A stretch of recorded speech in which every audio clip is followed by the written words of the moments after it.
Hi friends, welcome to Aadya farms అండి. Friends, మనం ఈరోజు అయితే 300 capacity fully automatic hydraulic turner తోటి విత్ సెలెక్ట్ బ్రాండ్ కంట్రోలర్ తోటి ఉన్న ఎగ్ ఇంక్యుబేటర్ అయితే మనం డెలివరీ చేస్తున్నాము. ఇది రాజమండ్రి దగ్గర పొంకులు అనే ఊరి దగ్గర 88 ఫార్మ్స్ అండి. ఫార్మ్ పేరు 88 ఫార్మ్స్. సార్ అయితే కనుక మనల్ని యూట్యూబ్ ద్వారా అప్రోచ్ అవ్వడం జరిగింది. మన వీడియోస్ అన్ని ఆయన చూడడం జరిగింది. చూసి అలానే best quality 300 capacity hydraulic Turner, అదేవిధంగా టెంపరేచర్ కూడా బ్రాండెడ్ టెంపరేచర్ కంట్రోలర్ కావాలని చెప్పనేసి సార్ మనల్ని అయితే అడగడం జరిగింది. అదేవిధంగా మనం మిషన్ చూద్దాము. ఇంక్యుబేటర్లో యూజ్ చేసిన ప్రతి ఒక్క స్పేర్ కూడా ఓన్లీ బ్రాండెడ్ యూజ్ చేసాం. చైనా స్పేర్ అనేది నాట్ ఈవెన్ ఒక చిన్న స్విచ్ కూడా యూజ్ చేయలేదు. యూజ్ చేసిన అన్ని కూడా మేడ్ ఇన్ ఇండియా విత్ బ్రాండే యూజ్ చేసామండి మొత్తం అంతా కూడా. ఒకసారి దీని డెమో మొత్తం క్లియర్ గా చెప్తాను, ఒకసారి చూడండి.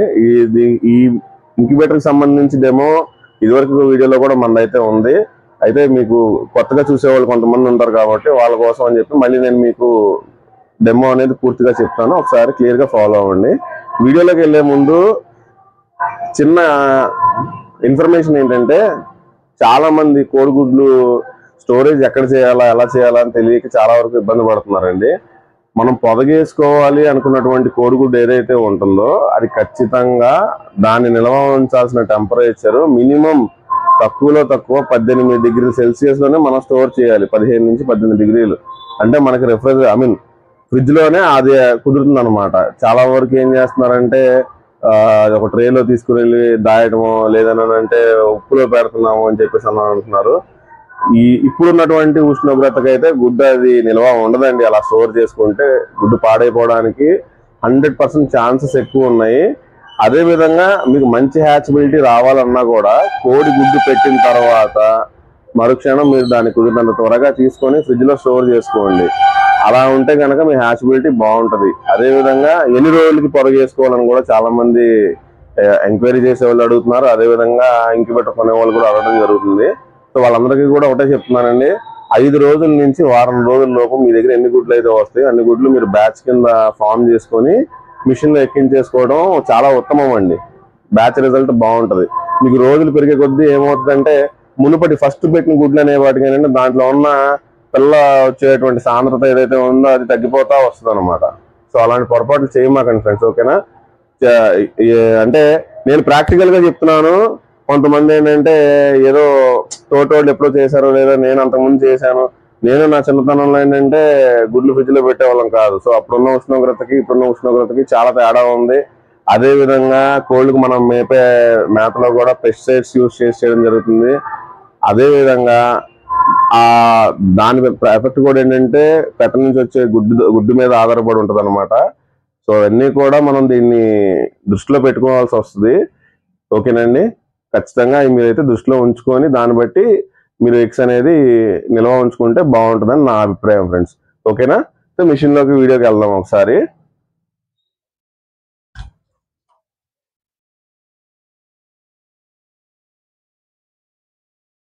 ఇలా లోపల చూసుకుంటే ఫ్రెండ్స్ మొత్తం అంతా కూడా 300 గుడ్లు కదా, 3 ట్రేలు వస్తాయి అనమాట. 3 వరుసలు వస్తాయి మొత్తం. దీనికి సంబంధించి హ్యాచింగ్ ట్రే సపరేట్ గా వస్తుంది. అదే విధంగా వాటర్ కంటైనర్ టబ్ సపరేట్ గా వస్తుంది లోపల మీకు. ఆ వాటర్ టబ్ కూడా మనకి ఆటోమేటిక్ రీఫిల్లింగ్ సిస్టమ్ అండి. దాంట్లో పెట్టింది కూడా బాల్ అటాచ్ చేయడం జరిగింది. అదే విధంగా లోపల ఫ్యాన్ వచ్చేసేపాటికి క్రాంప్టన్ ఫ్యాన్ యూజ్ చేసింది, బ్రాండెడ్ ఫ్యాన్. దానికి సంబంధించి కూడా వారంటీ కార్డ్ అనేది మనం ఇవ్వడం జరుగుతుంది.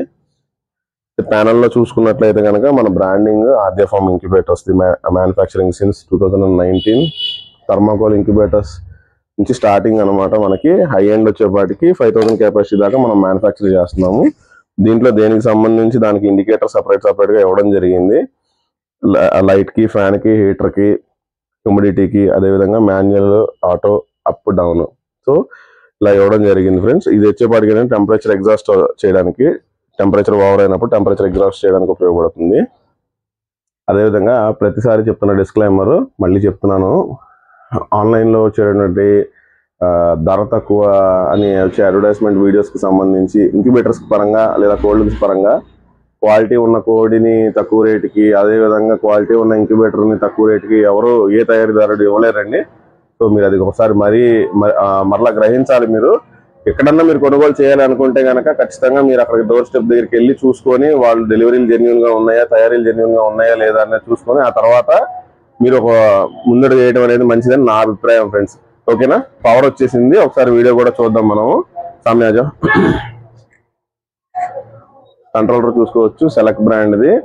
సో దీనికి వచ్చేపాటికి ఏంటంటే మనకి పవర్ ఆన్, తర్వాత ఫ్యాన్ కి రెండింటికి కలిపి ఒకటే స్విచ్ ఇవ్వడం జరిగింది.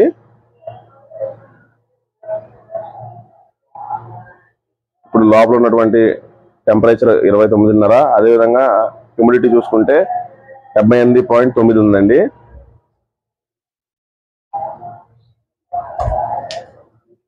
లోపల నుంచి చూద్దాము. అంటే నేను ఆన్ చేసి చూపించే ప్రతి ఇండికేటర్ మీకు లోపల వర్కింగ్ చూద్దరు. కానీ ఇక్కడ సంబంధించి వర్క్ లైట్ అండి. ఇది మనం ఏదైనా వర్క్ చేసుకునేటప్పుడు చీకట్లో కనుక చూసుకోవడానికి సంబంధించి వర్క్ లైట్, అది 12 వోల్ట్ ఎల్ఈడి అండి లోపల పెట్టింది. అదేవిధంగా మనం ఫ్యాన్ అయితే ఆన్ చేసుకున్నాము, హీటర్లోకి ఆల్రెడీ పవర్ సర్క్యులేట్ అవ్వాలి అంటే హీటర్ కూడా మనం సపరేట్గా ఇక్కడ స్విచ్ అయితే ఇవ్వడం జరిగింది. ఇది ఆఫ్ లో ఉంది ప్రెసెంట్, ఇది కూడా మనం ఆన్ చేసి పెట్టుకోవాలి. అదేవిధంగా హ్యూమిడిటీ కూడా ఆఫ్ లోనే ఉందండి. దీనికి సంబంధించి కూడా మనం స్విచ్ ఆన్ చేసి పెట్టుకుంటే లోపల హ్యూమిడిటీ సాకెట్ లోకి పవర్ అనేది వెళ్ళడం జరుగుతుంది. ఇక చూసుకుంటే హ్యూమిడిటీ బల్బ్ వెళ్ళకపోవడానికి కారణం ఏంటంటే ఆల్రెడీ ఇక్కడ మనం సెట్ చేసిన హ్యూమిడిటీ వచ్చేసి పవర్ ఆన్ అవడానికి 54 అండి. బట్ ఇక్కడ ఆల్రెడీ 80.3 ఉంది కాబట్టి హ్యూమిడిటీ పవర్ సర్క్యులేషన్ అనేది స్టాప్ అయిపోయింది ఆటోమేటిక్ కాబట్టి. ఓకేనా? ఇక చూసుకున్నట్లయితే మాన్యువల్ ఆటో స్విచ్ ఇది. అంటే ఇది ఇప్పుడు మాన్యువల్ మోడ్ లో ఉంది. మాన్యువల్ మోడ్ లో ఉన్నప్పుడు మనకి ఇక్కడ డౌన్ అప్ 2 స్విచ్చెస్ ఇవ్వడం జరిగింది. ఇప్పుడు డౌన్ యాంగిల్ లో ఉంది ఆల్రెడీ, మనం దీన్ని అప్ యాంగిల్ చేసి చూద్దాం. టర్నింగ్ చూడొచ్చు మీరు, చాలా స్లోగా స్మూత్ గా అవుతుంది హైడ్రాలిక్ టర్నర్. సో ఈ హైడ్రాలిక్ కూడా మనం చైనా యూజ్ చేయలేదండి, బ్రాండెడ్ హైడ్రాలిక్ టర్నర్. ఇది కూడా ఇండియన్ మేకే, బెంగళూరు బేస్డ్ కంపెనీ నుంచి మనం పర్చేస్ చేయడం జరిగింది. బాడీ అంతా కూడా చాలా స్ట్రాంగ్ అండి. మొత్తం అంతా కూడా గెలవనైజ్డ్ ఐరన్ యూజ్ చేసాము. ఈ ఫ్రేమ్ కి వచ్చేపాటికి నార్మల్ ఐరన్ యూజ్ చేయడం జరిగింది. సో ఎగ్ లోడ్ చేసుకోవాలనుకున్నప్పుడు ఇలా సెంటర్ పొజిషన్ పెట్టుకొని మనం ఎగ్స్ అనేది లోడ్ చేసుకోవచ్చు అండి. ఎగ్స్ లోడ్ చేసుకున్న తర్వాత మళ్ళీ ఆటోమేటిక్ గా మనం ఏదైతే స్విచ్ ఏదైతే ఉందో ఒకసారి మళ్ళీ బ్యాక్ పొజిషన్ దాకా వెళ్ళేదో చూద్దాము.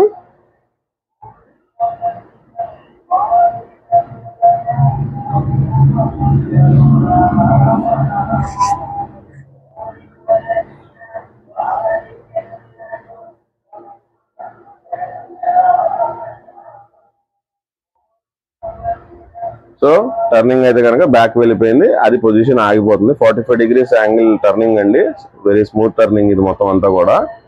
ఇప్పుడు మళ్ళీ మనం ఒకసారి డౌన్ చేసి చూద్దాము.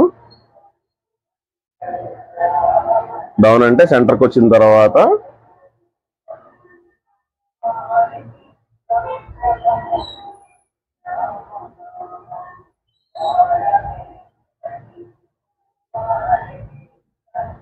ఈ స్విచ్ అనేది సెంటర్ లో పెట్టుకొని ఇక్కడ మీరు ఎగ్స్ లోడ్ చేసుకోవచ్చు. లోడ్ చేసుకున్న తర్వాత ఇక్కడ మళ్ళీ మాన్యువల్ స్విచ్ ఏదైతే ఉందో దీన్ని ఆటోమేటిక్ మీద వేసేయండి. ఆటోమేటిక్ మీద వేసేస్తే ఏం జరుగుతుందంటే మనకి ఆటోమేటిక్ గా టైం దీంట్లో సెట్ చేసింది వచ్చి 60 నిమిషాలు. 60 నిమిషాల దగ్గర నుంచి మళ్ళీ బ్యాక్కి వెళ్తుంది ఒక 60 నిమిషాలు, మళ్ళీ తర్వాత 60 నిమిషాల తర్వాత మళ్ళీ ఫ్రంట్కి వస్తుంది. అదేవిధంగా గుడ్లు వచ్చేపాటికి దీంట్లో మనకి 18 రోజులు ఎగ్ ట్రేలో ఉండాలండి. ఇందులో ఉన్న తర్వాత మళ్ళీ మనం దీనిలో నుంచి 18 రోజులు నిండిన తర్వాత కింద తీసుకొని హ్యాచింగ్ ట్రేలో పెట్టుకుంటే కోడి పిల్లలు అనేది కింద హ్యాచ్ అవుతాయండి. 18 days మాత్రమే మనకి ఇక్కడ ఎగ్ టర్నింగ్ అయితే అవ్వాల్సి వస్తుంది. ఓకేనా ఫ్రెండ్స్? దీనికి సంబంధించి ఇంకా మీకు మరిన్ని వివరాలు ఏమన్నా కావాలి అని అనుకున్న వాళ్ళు ఖచ్చితంగా స్క్రీన్ మీద నంబర్ ఉంటుంది, దాన్ని కాంటాక్ట్ అవ్వండి. లేని పక్షంలో మా వర్క్షాప్ అడ్రస్ అది కూడా మీరు కాల్ చేస్తే నేను చెప్తాను మీకు. మీరు మా వద్దకు వచ్చైనా కానీ కొనుగోలు చేసుకోవచ్చు ఫ్రెండ్స్. ఓకేనా? Thank you. అరే అండా